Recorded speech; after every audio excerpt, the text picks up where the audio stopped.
In Learning Objective 7.3a, we're going to discuss how to do long division of polynomials with and without remainders.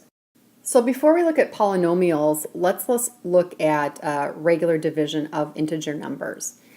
What we want to do is do the long division of 226 divided by 14. So in terms of vocabulary, this top number here, the 226, is called the dividend, 14 is called the divisor. Now to set it up, remember we put 226 underneath this kind of bracket, and then 14 is on the outside. Again, what we have here is the dividend and then the divisor. When we do the long division, the answer or our quotient is going to be up here.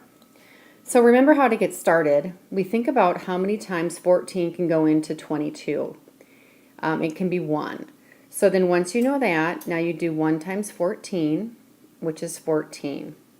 Then you would come on in and you would subtract that value, which would then leave you with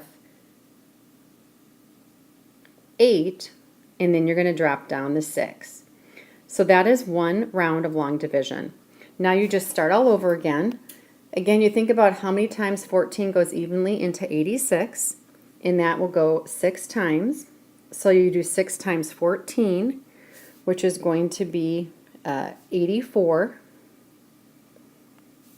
And then don't forget, you're going to come on in and subtract that, and you're left with 2. Now we're just going to stop right there, and we're going to write this answer as 16 with a remainder of 2 over 14, which we would then simplify as to 16 over 1/7. Or we would just say it's 16 with a remainder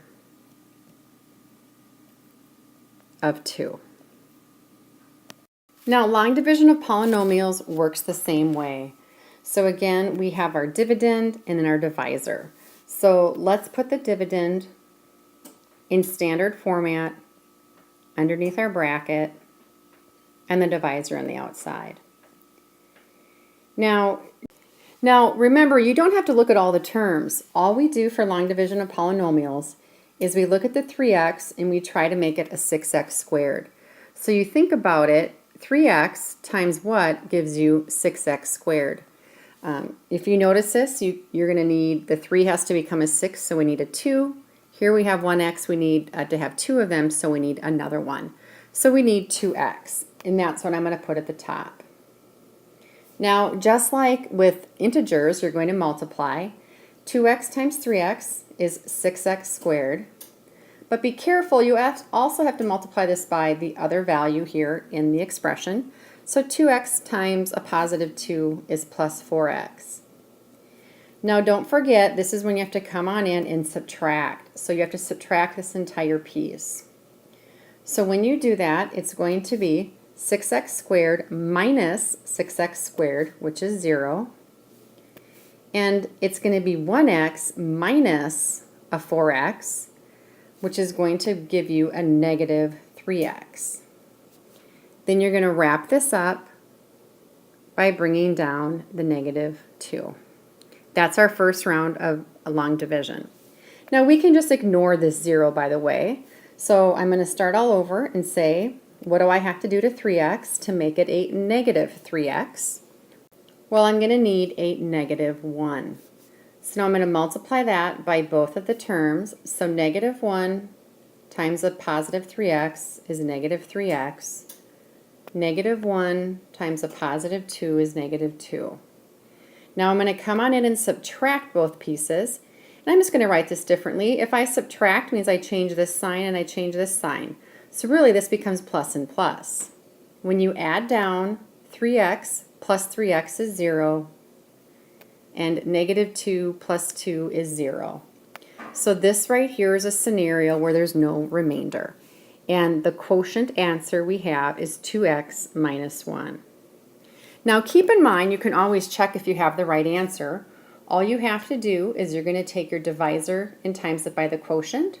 So if you did 3x plus 2 and you times it by 2x minus 1, if you did all of the distribution here and combined your like terms, you're going to notice that you will actually get 6x squared plus x minus 2, which is exactly what we had for our dividend.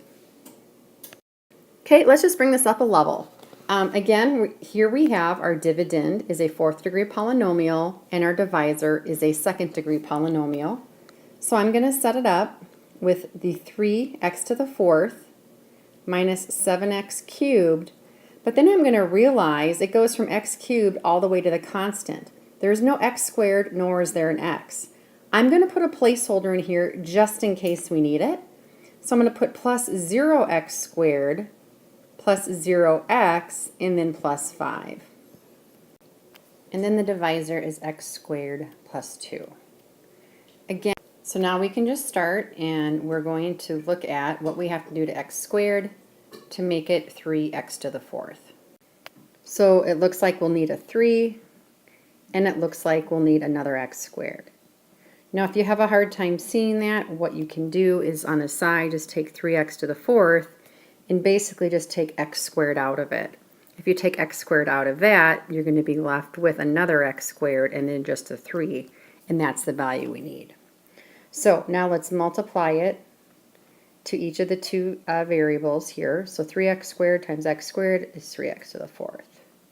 3x squared times a plus 2 is plus 6x squared. You have to line it up with the squareds. Don't put it here with the cube. So I'm going to do plus 6x squared. Now you want to come on in and subtract all of that. So if you do it, you'll have 3x to the fourth minus 3x to the fourth is 0. I'm just not even going to write that. But then you have here a negative 7x cubed and nothing else. So it is negative 7x cubed. Then we have 0x squared, be careful here, minus the 6x squared. So that'll leave us with negative 6x squared. And then you can bring down the remainder. And start over again for round 2. Now what do you have to do to x squared to make it a negative 7x cubed? Well, we need a negative 7 for sure, and we need one more x. So it's negative 7x. Then you're going to multiply that through to both of these terms. So that would be negative 7x times a positive x squared is a negative 7x cubed. And negative 7x times a positive 2 is negative 14x. And you have to line that up with the x's right here. So put the negative 14x. Now you're going to come on through and subtract. We'll just do this differently. Come on in and subtract. I'm going to change that to positive and that to positive. Then as you add down, the x cubes go away. Then negative 6x squared and nothing else is just going to be negative 6x squared. And 0x plus the 14x is going to become plus 14x. And then bring down the plus 5. And then we can go one more round on this, because what we have to do is what do you do to x squared to make it a negative 6x squared? Only thing missing is the negative 6. Again, multiply that through. Negative 6 and x squared is negative 6x squared. A negative 6 times a positive 2 is a negative 12. Then you have to come on in and don't forget to subtract that. So I'm just going to change that to plus and change that. So negative 6x squared plus 6x is 0. 14x and nothing else will just be the 14x. And then 5 plus 12 is going to be 17. So what we have is our quotient for this problem is the 3x squared minus 7x minus 6 is the quotient. And our remainder is the 14x plus 17.